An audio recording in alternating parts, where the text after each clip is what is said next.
Mr. Frank, what am I supposed to do?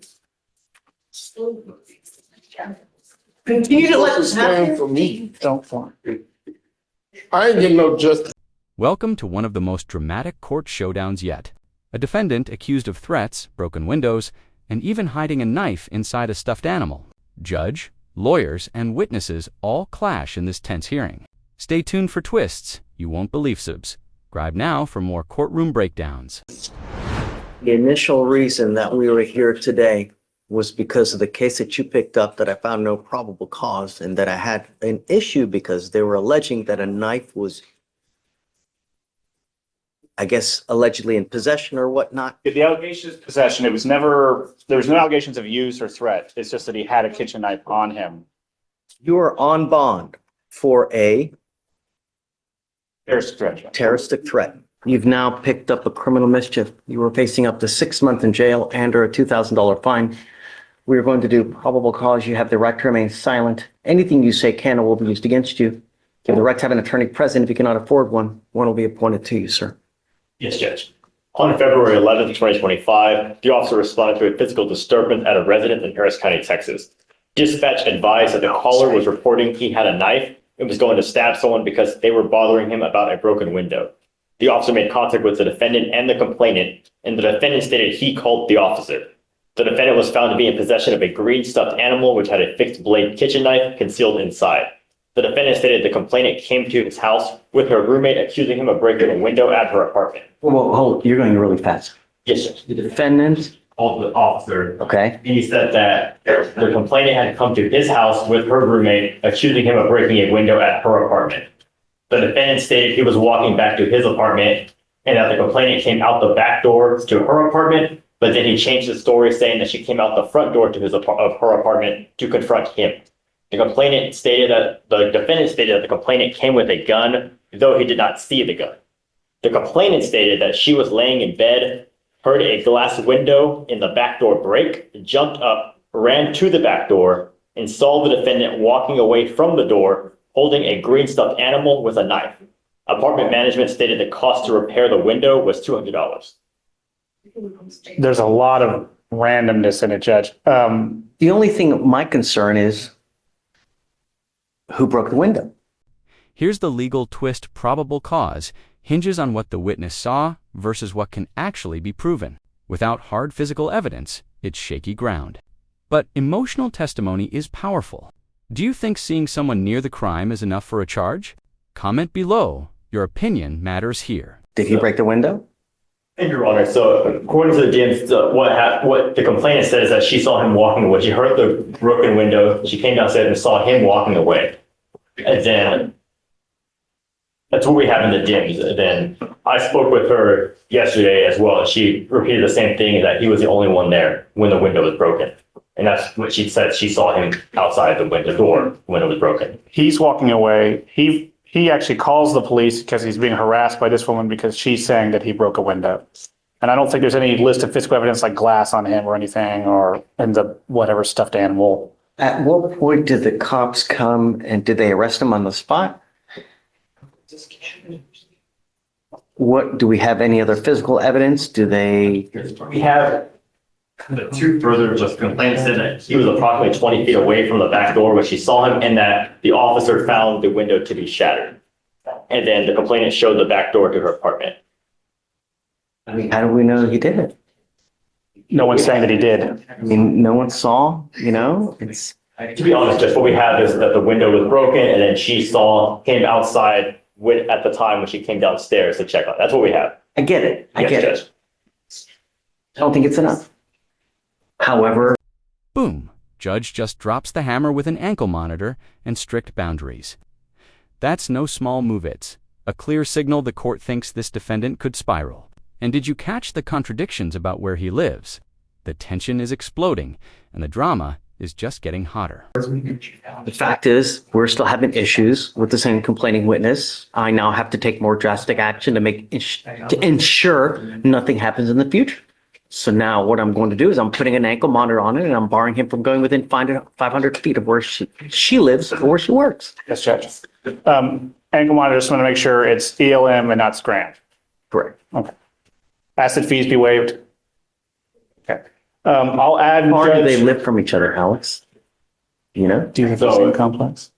It was described as across the street, but when I spoke to the complainant, she said that they do not live across the street, that he was staying at a friend's house, but he told officers that she lives across the street. So what I'm doing, Mr. Franklin, is I'm going to put a monitor on your ankle, and there is a radius of where you cannot go where this person lives or works. And I mean, we may have issues with bond conditions as it is, because if I ordered him not to have weapons on the terroristic threat and they show me that, or they prove to me that you have weapons, I'm going to put your butt in jail. So maybe we should have a formal bond hearing to see if in fact you can prove that he has a weapon. Yeah, Judge. So I have some hesitancy about everything, Judge, mostly because my client's orange sheet is quite extensive. So the jail has diagnosed multiple mental illnesses. I'm trying to track down his competency because I was appointed, I think, December. So there's been prior competency motions. I'm trying to get the reports from them, which is difficult because I forget what agency does the mental health evaluations. They're saying that they don't exist. So I'm trying to find his mental health records, Judge. It sounds to me like it's bipolar schizophrenia or schizoaffective. And so I think that my client is likely going to have severe mental health issues, which have been causing issues. And I think that's going to be the heart of all this. And so I'm trying to push for treatment. The case is just brand new is the problem. You were ordered not to be in possession of any weapons. And they're telling me now that you have a new case and that you have an alleged knife as well. I want to set this for a formal hearing on Monday. And if they show me that you have a weapon in violation of your bond conditions, I'm going to bring it. Do you understand? You are not to be in possession of any weapons whatsoever. Get a hold of your witnesses, get a hold of the cop. Yes. Let's have a formal hearing on Monday to show me whether he's in possession of a weapon or not. Yes, Judge. Yes, Judge. In the meantime, like I said, if I find that you become a danger to my community, it's really not going to go well for you. Do you understand, Mr. Franklin? There is no excuse. You will get this ankle monitor today, and you're not to go within 500 feet of where this complaining witness lives or works. If I can politely ask, Judge, that we reset for more than Monday, only because this case is new enough that there's literally no offense report. So I don't know officers' names or case. So the new case, the criminal mischief, which will be the allegation for the motion to Find no probable cause in the criminal mischief. Well, but the problem is, Your Honor, is that it's on the criminal mischief that we have the officer that saw the alleged knife. So we'd have to get in contact. We don't have the OR. We have the name. I could reach out, but we don't have the OR to give defense. So that way they can review it. And so the allegation is, and it's we don't have an OR, so we're reading DIMS. So the allegation sounds like the officer saw a knife, or maybe the CW saw a knife. It's unclear. To me, it sounded like both saw a knife. And so Well, that's why. I don't know So, if I anybody mean, did. I guess I'll give you a full week. You know, that should be sufficient for you to get an Yes. OR, Yes, get in yes, contact we can do with that both because- witnesses. just to clarify for both parties here, the officer is the one that said when he contacted him, he's found the defendant in possession of the knife. Okay, let's have a hearing. Yes, Judge. Get this guy over here. If you need to subpoena him, do it so that today's Wednesday, we'll have a hearing next Wednesday. Thank you, Judge. As part of your bond condition, you had several. You're not to be in possession of any weapons. You have a GPS monitor, and you're not to go within a certain boundary of the complaining witness in this case. It has now come to my attention through pretrial services that you have bond violations. Specifically, Mr. Franklin has not been compliant with his conditions of bond. Client has failed to not have contact with a prohibited person or visiting a restricted location. Client was ordered by the court not to go within 500 feet of the Northwood Drive apartment in Baytown. On 2/25, client received a victim exclusion zone alert at 10:22 a.m. The victim exclusion zone was cleared at 10:28 a.m. In fact, what I've been told by pretrial is that we have 1, 2, 3, 4, 5, 6, 7, 8, 9, 10, 11, 12, 13, 14, 15 instant. Okay, interject, Judge. I think that's all in a 6-minute window. So I think he crossed into the exclusion zone at 10:22 and out at 10:28. And so I could proffer to the court what was given to me from pretrial. Not that I'm admitting. Judge has a copy. Then never mind. I get it. I got it. In no way admitting that this would be admissible. And looking at what pretrial provided, it looks like he walked about 1,000, maybe 1,500 feet in about a 6-minute window through the exclusion zone. And while it says contact, there's no alleged contact with any person. It's just, I know, but it's the way it's written. How do we know? Well, no one has complained to the state. And so it looks like he walked through an exclusion zone, which is, speaking with pretrial, is actually larger than it normally is. I think it's at 500. Is it 500 feet? At 500 feet because I didn't want him to go anywhere near the complaining witness in this case. Yes, Judge. This is the same complaining witness that we have the last case that I know PC'd. No, the two are unrelated. They are different complainants, but. Yes. And so the terroristic threat they're both strangers. The terroristic threat the allegation is that my client asked to bum a cigarette, got in an argument when he was denied. And then the newer case with no PC was that some random person's window was broken and somehow my client got charged with it when no one saw or had any evidence to believe that he had done it. But when the police made scene, he didn't have a kitchen knife, I believe, is the allegation. I will say that the new case, it was no PC, but there's also no evidence. There's no offense report. There's no videos because it's a week old. Because they didn't go get anything because I know PC'd it. Well, that's part of it. It's also Daytown and Daytown. But the problem is that we continue to have issues with Mr. Franklin.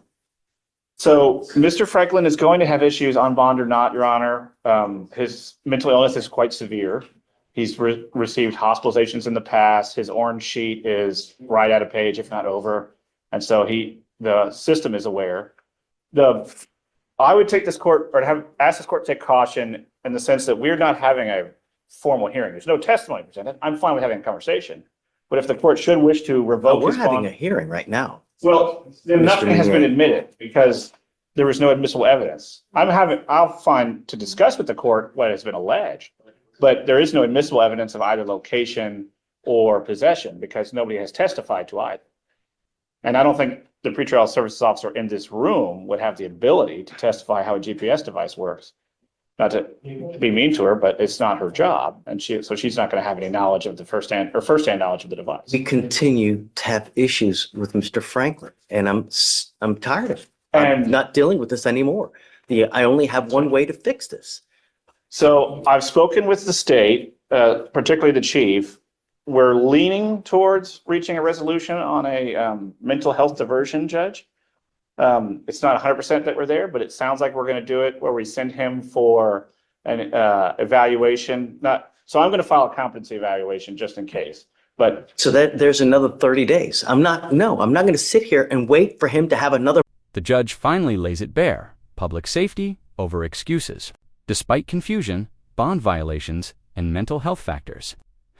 The ruling is crystal custody looms if conditions break again. This isn't just about one case. It's about a judge drawing a hard line between second chances and protecting the community. Bond violation. No, because he's doing whatever he wants to do, because that's what's happening here. yes, Judge, and if you'd like to revoke his bond, which I can understand the court's position, I would just ask that we have a formal hearing with testimony where the rules of evidence would apply, which statutorily they would apply to any revocation of bond. I'm still going to take him into custody. I find that he's a danger to our community. He's continuing to just. Mr. Franklin, Don't speak. what am I supposed to do? Continue to let this Stand happen? for me. Don't form. I ain't getting no justice. I found no PC on your case last time. I ain't doing nothing to nobody. All I'm asking you to do is stay away from this place. What I'm supposed to do? I'm trying to take care of my nieces and nephews, running back and forth to the If you- store and stuff. what I'm supposed to do. What you want me to do? If you need things, we I can. don't, all I'm doing is the best I can. I'm not doing nothing to nobody. What you want me to do? I didn't have nothing to do with none of this. Listen. You ain't I want stopping you to nobody listen. from raping me. What? Just slow yourself down, okay? Is he saying that He's insistent. family that lives near here? So he's given me, I've been trying to get addresses. So he lives partially with cousin and with mom, who are both on this side of town. And he essentially migrates between the two. Because of his mental health issues, I'm having a problem confirming the addresses to confirm this Franklin. information. Where are you staying? My mama's house, but she threw me out this morning. So it's the same thing. She pulled a pistol on me, yeah? Trying to tell me to shut up and let her say whatever she want to say. Switching up everything, making it hard on me. Does your mom live near this address? She stay down Nolan. When I leave, No. I don't have nowhere to go. I go to my cousins. I buy them food. I do the same thing I The do. problem is that are they within this address? They stay down Nolan and Bay Terrace. No. Baytown is a big city. I don't want you to go near where the complaining witnesses live. That's all I'm asking you to do. But I was just having to go to my oldest cousin's house and my mother-in-law's house, get food, and then So go get my here's what I medicine. want you to do. I want you to talk with Mr. Meunier right now, and I want to know exactly where they live in relation to this address. That's what I want to know. Remember I'm my mother's debating address? to put you in or not. All I want to know is why. Because I've asked you not to go to this place, and yet, no. I want you to talk to your lawyer, and I want to figure out where the places are where your mom lives, where the cousins live, so we know exactly where you can Yes, and sir. can't go. Yes, Do sir. you understand? Yes, sir. I can prove. Go. Thank you, Judge. I've been trying to get the addresses and it's somewhat difficult, but we'll give it another try. Be right back. Mr. Max? I think I have the location figured out. It took a while because getting addresses from my client is I understand. difficult. It's okay. So, let me just visual aid. So the exclusion zone. No. Don't. Just take it off because I'm live streaming. I don't want to. Oh, okay, all right. So if you were to look at the exclusion zone, numbers 10 and 19 are just left of it. That is the cousin's house. So he lives probably 30 feet outside the exclusion zone. And so my client. So hold on a second. You're saying So, 13. so numbers 10 and 19, because I have, the ones I have are numbered. I see it. 10 and 19. That's that So- cousin. That, from what I can tell, is the cousin's house.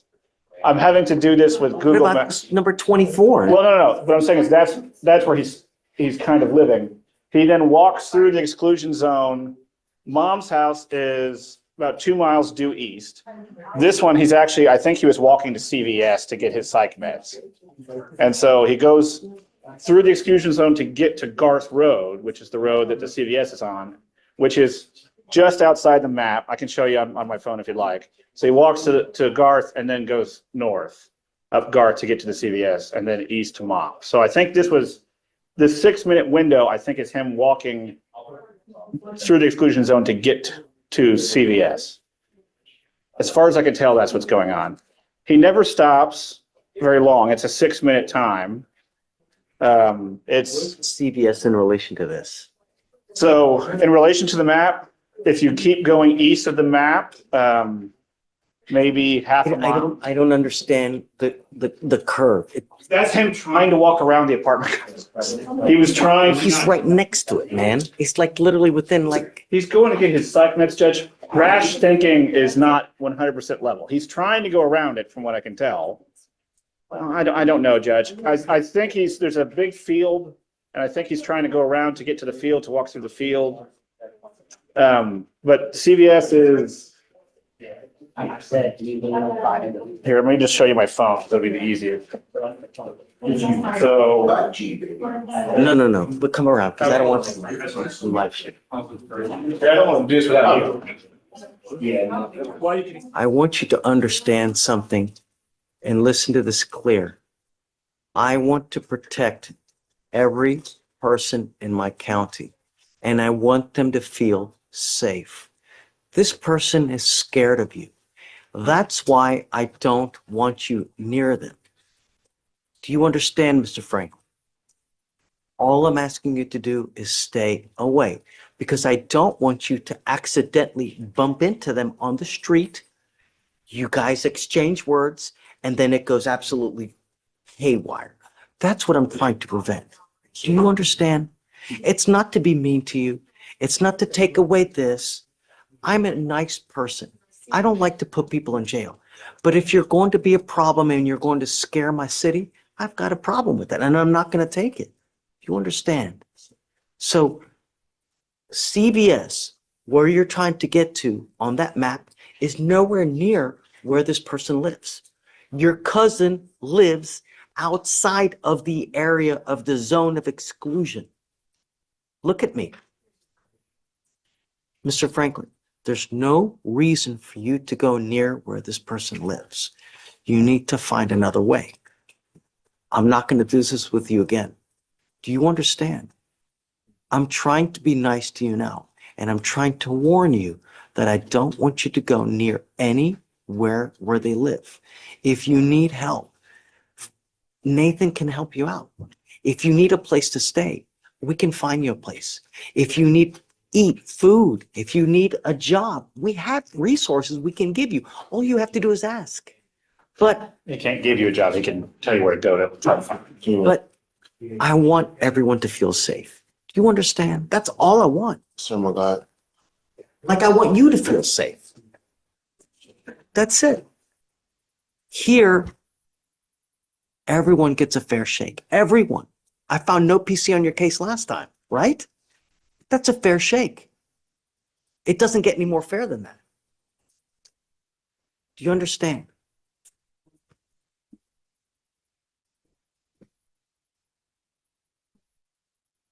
Mr. Franklin, I'm well within my right now to put you in custody.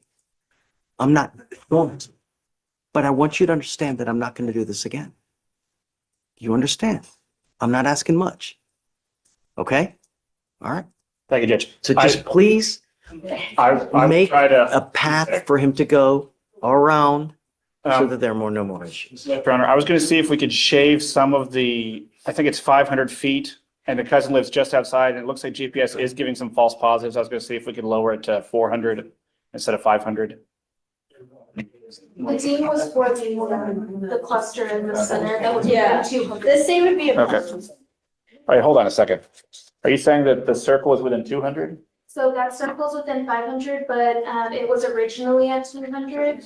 And so he was dinged for being within 200 feet. But these right here are Yeah, not, so that's gonna be outside of it. So he's not being dinged for those. They show all the points that is pinging, yep, but that's not a violation. okay, then we're, all right.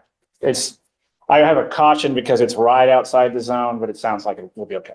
Just make sure that you guys can carve a path so that there's no more issues. Yes, sir. Okay. All right, Mr. Franklin, that's it. You have a seat, okay? And that's the verdict.